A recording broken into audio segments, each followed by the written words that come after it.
నమస్కారం. నేను RTC DPTO Palnadu. మనకి మహాశివరాత్రి జాతర సందర్భంగా ఈ నెల 15వ తారీఖున జరుగుతున్న కోటప్పకొండ తిరునాళ్ళకి ఈ సంవత్సరం మనం 618 బస్సులని ప్లాన్ చేయడం జరిగింది.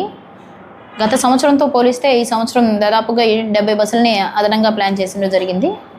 ఇందులో ముఖ్యమైనగా ఛార్జెస్ లాస్ట్ ఇయర్ ఎలాగ ఉన్నాయో ఈ సంవత్సరం కూడా అదేవిధంగా ఛార్జెస్ ఉంటాయి.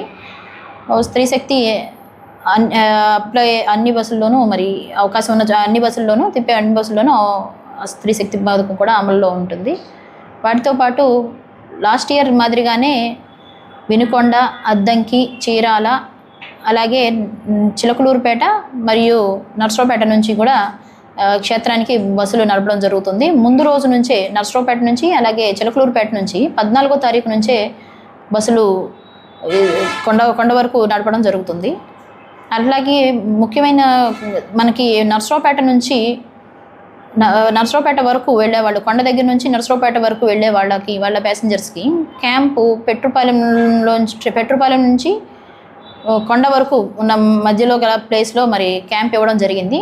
ఎవరైతే రిటర్న్ వెళ్తుంటారో, రిటర్న్ అంటే నర్సరావుపేట వైపు వెళ్ళే వాళ్ళకి, కొండ దగ్గర నుంచి నర్సరావుపేట వైపు వెళ్ళే వాళ్ళకి క్యాంపు మార్పు చేయడం జరిగింది. దీనివల్ల అంటే ట్రాఫిక్ జాము ఇబ్బందులు లేకుండా త్వరగా చేరుకోవడం కోసం భక్తుల అవసరార్థం క్యాంపు మార్చడం జరిగింది. మరి ఈ మార్పుని గమనించవలసిందిగా కోరుతున్నాం.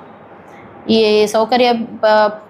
ప్రయాణికులకు అవసరమైన సౌకర్యాలన్నీ కల్పించడం జరిగింది కాబట్టి ప్రయాణికులు ఈ సౌకర్యాన్ని వాడుకొని మరి తిరునాళ్ళని సక్సెస్ఫుల్గా చేయవలసిందిగా కోరుతున్నాం.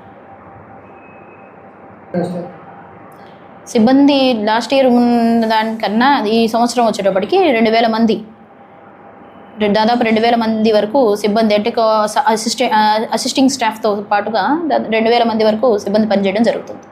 లాస్ట్ ఇయర్ 1700 వరకు ఉన్నారు. ఈ సంవత్సరం మనకి 2000 అంచనాతో మనం ముందుకు వెళ్తున్నాం.